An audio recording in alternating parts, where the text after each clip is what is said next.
Morning दोस्तों। आज के इस वीडियो में हम लोग पढ़ेंगे विभाज्यता।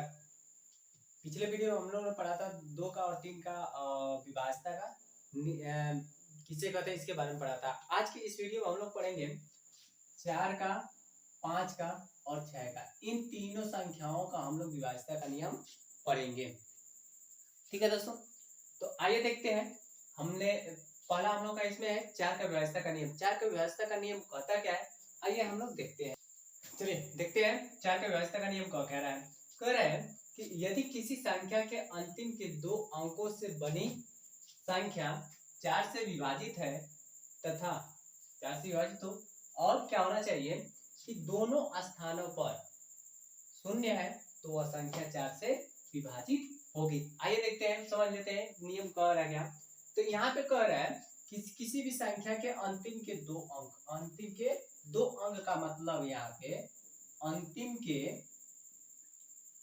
के 2 अंक का मतलब 2 अंक का मतलब कि एक हम लोग की इकाई हो जाएगी और दूसरी क्या हो जाएगी, दहाई। इन यानी इकाई और दहाई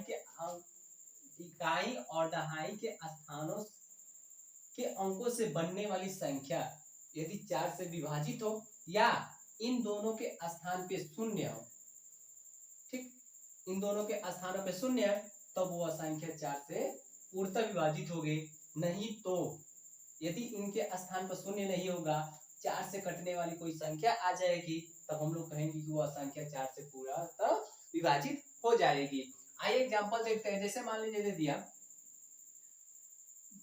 3912। 3912 क्या यह संख्या हम लोग की 4 से विभाजित है? तो हम लोग कहेंगे कि हाँ, कि यह संख्या 4 से विभाजित है। क्यों? क्योंकि अंतिम के 2 अंक यानी कि 1 और 2 दहाई और इकाई के स्थान वाले अंकों से बनने वाली संख्या यानी बन रही है 12। 12 4 से क्या है, डिवाइड है यानी कि विभाजित है। इसलिए यह संख्या यानी कि 3912 भी क्या है, 4 से पूर्णतः विभाजित है। यदि इसी के स्थान पर मान लीजिए कि जैसे हम लोग दे दे 3910, 3910, तो ये जो 10 आ रहा है यानी कि अंतिम के 2 अंक जो आ रहे हैं यानी कि ये 10 आ रहा है, यह 4 से विभाजित नहीं है, इसीलिए यह संख्या 4 से विभाजित नहीं होगी। ठीक, यानी कि विभाजित कब होगी, जब इकाई और दहाई के स्थान से बनने वाली स्थानों के अंकों से बनने वाली संख्या 4 से विभाजित होगी, तो वह संख्या 4 से पूर्णतः विभाजित हो जाएगी। एक और इसमें बात कर रहा है तो शून्य की बात कर रहा है। तो इकाई और दहाई के स्थानों पे यदि शून्य हो जाएगा, जैसे मान लीजिए दे दिया हम लोगों को 89,3,500, ठीक, यानी कि 8,93,500। क्या यह 4 से विभाजित है? तो हम लोग कहेंगे कि हाँ, यह 4 से विभाजित है। क्यों है? क्योंकि इनके अंतिम के दो स्थान कौन कौन से, इकाई और दहाई के स्थान पर क्या आ रहे हैं, शून्य आ रहे हैं, इसलिए संख्या 4 से विभाजित हो जाएगी। क्यों हो जाएगी? क्योंकि हमको 4 की विभाज्यता का नियम में पता है कि किसी भी संख्या के इकाई और दहाई के स्थान पर यदि शून्य होता है या इकाई और दहाई के स्थान से बनने वाली संख्या 4 से विभाजित होती है, तो वह संख्या पूर्णतः 4 से विभाजित हो जाती है। ठीक है, चलिए अब अगला हम लोग का है 5 का विभाज्यता का नियम। चलिए देखते हैं 5 की विभाज्यता का नियम कहता क्या है। तो कह रहा है कि यदि किसी संख्या के इकाई के स्थान पर 0 या 5 है तो वह संख्या 5 से पूर्णतः विभाजित होगी। यानी कि ये विभाज्यता में सबसे आसान विभाज्यता का नियम है। सभी विभाज्यताओं के नियम में सबसे आसान विभाज्यता के नियम है कि क्या है, कि बस याद रखना है क्या, कि बस इकाई की किसी भी संख्या, कोई भी संख्या दे दे, बस इकाई के स्थान पर 0 मिल जाए या 5 मिल जाए तो आंख बंद करके मार दीजिएगा ट्रिक कि यह 5 से पूर्णतः विभाजित हो जाएगी। इसके अलावा 0 या 5 के अलावा कोई भी अंक आ जाएगा तो वह संख्या 5 से पूर्णतः विभाजित नहीं हो। आइए उदाहरण के तौर पे देख लेते हैं कौन संख्या 5 से विभाजित होगी। कोई भी संख्या ले लीजिए, जैसे मान लीजिए कि दे दिया हम लोग का 98,312। क्या यह संख्या 5 से विभाजित होगी? हम लोग कहेंगे कि नहीं होगी। क्यों नहीं होगी? क्योंकि इसके इकाई के स्थान पे क्या आया है, 2 आया है। हमको 5 के व्यवस्था के नियम में पता है कि क्या आना चाहिए इकाई के स्थान पे, इकाई के स्थान पे 0 आना चाहिए, नहीं तो 5 आना चाहिए। 0 आएगा या 5 आएगा तभी हम लोग कहेंगे कि वह संख्या 5 से पूर्णतः विभाजित हो जाएगी, अन्यथा 5 से पूर्णतः विभाजित नहीं होगी। तो यहाँ पे हम लोग को दे क्या रहा है, यहाँ पे 2 दे रहा है, इसलिए यह संख्या 5 से पूर्णतः विभाजित नहीं होगी। ठीक है, जैसे मान लीजिए यहीं पे 0, यहाँ पे 2 करके न दे देता, यहाँ पे यदि 0 दे देता, जैसे मान लीजिए 98,310 दे देता, तो इसके इकाई के स्थान पे क्या आ रहा है, 0 आ रहा है, इसलिए यह संख्या 5 से पूर्णतः विभाजित हो जाती, क्योंकि हमको व्यवस्था के 5 की व्यवस्था के नियम में बताया गया है कि इकाई के स्थान पे क्या आना चाहिए, इकाई के स्थान पे आना चाहिए 0 नहीं तो 5। तो यहाँ पे इकाई के स्थान पे क्या आ रहा है, 0 आ रहा है, इसलिए यह संख्या 5 से पूर्णतः विभाजित हो जाएगी। ठीक है, अब आगे देखते हैं 6 की व्यवस्था का नियम। चलिए देख लेते हैं 6 के व्यवस्था का नियम क्या कह रहा है। तो 6 के व्यवस्था का नियम कह रहा है कि जो संख्या 2 से 3 से दोनों से विभाजित है वह संख्या 6 से विभाजित होगी।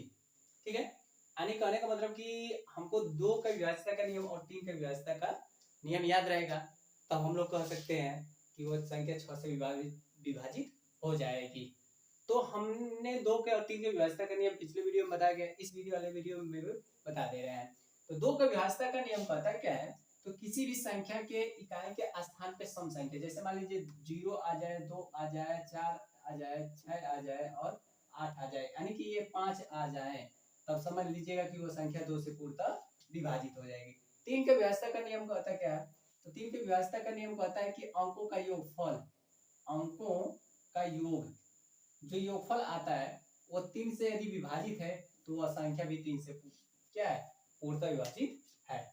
यानी कि जब वह 2 से भी और 3 से भी, यानी कि दोनों से विभाजित हो जाएगी, तब हम लोग कहेंगे कि वह संख्या 6 से भी क्या है, विभाजित हो जाएगी। जैसे एग्जाम्पल में यदि हम लोग ले लिया जाए, उदाहरण में देख लिया जाए, तो जैसे मान लीजिए दे दिया 3012, 3012, क्या यह संख्या 6 से विभाजित है? तो पहले हम 2 से और 3 से देख लेते हैं कि क्या यह संख्या 2 से 3 से विभाजित है। यदि 2 से या 3 से दोनों से विभाजित हो जाएगी तब हम लोग कहेंगे कि यह संख्या 6 से विभाजित हो जाएगी। तो 2 से ये विभाजित हो जाएगी, क्योंकि इसके इकाई के स्थान पे क्या आया है, 2 आया है। हमने 2 की व्यवस्था के नियम में पढ़ा है कि किसी भी संख्या के इकाई के स्थान पे सम संख्या या 0, 2, 4, 6, 8 आ जाता है, इनमें से कोई भी संख्या आ जाती है तो वह संख्या पूर्णतः विभाजित हो जाएगी। इनमें से हम लोग को मिला है 2 मिला है, तो यह संख्या 2 से विभाजित हो जाएगी। अब रही बात 3 से, तो इनके अंकों का योग कर लीजिए। 3 में 0 जोड़िए, फिर 1 जोड़िए, फिर 2 जोड़िए, तो 3 में 0 जोड़ेंगे 3, 3 में 1 जोड़ देंगे 4, 4 में 2 जोड़ेंगे 6। ठीक, 6 3 से विभाजित है, तो यह संख्या भी 3 से विभाजित हो रही है, तो इसका मतलब कि यह 6 से भी क्या होगी, विभाजित हो जाएगी, 6 से भी विभाजित हो जाएगी।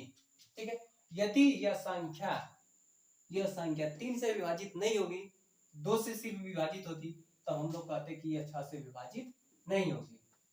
इन दोनों में से, यानी कि 3 और 2 इन दोनों में से किसी एक से यदि विभाजित होती, किसी एक से नहीं विभाजित होती, तब हम लोग कहते कि यह संख्या 6 से विभाजित नहीं होगी। 6 से विभाजित कब होगी, जब यह दोनों से विभाजित होगी, 2 से और 3 दोनों से भी पूर्णतः विभाजित होगी, तब हम लोग कहेंगे कि वह संख्या 6 से भी विभाजित होगी। यदि इन दोनों में से किसी में से भी एक से भी विभाजित नहीं होगी, यानी कि मान लीजिए 3 से विभाजित हो रही है, 2 से नहीं हो रही है, या 2 से हो रही है, 3 से नहीं हो रही है, जब ऐसा कंडीशन आ जाएगा तब हम लोग कहेंगे कि वह 6 से विभाजित नहीं होगी। तो आज के लिए इतना ही, फिर मिलेंगे नेक्स्ट वीडियो में। यदि वीडियो पसंद आई हो तो लाइक, शेयर, कमेंट करना मत भूलिएगा। आज के लिए इतना ही। जय जय सीताराम।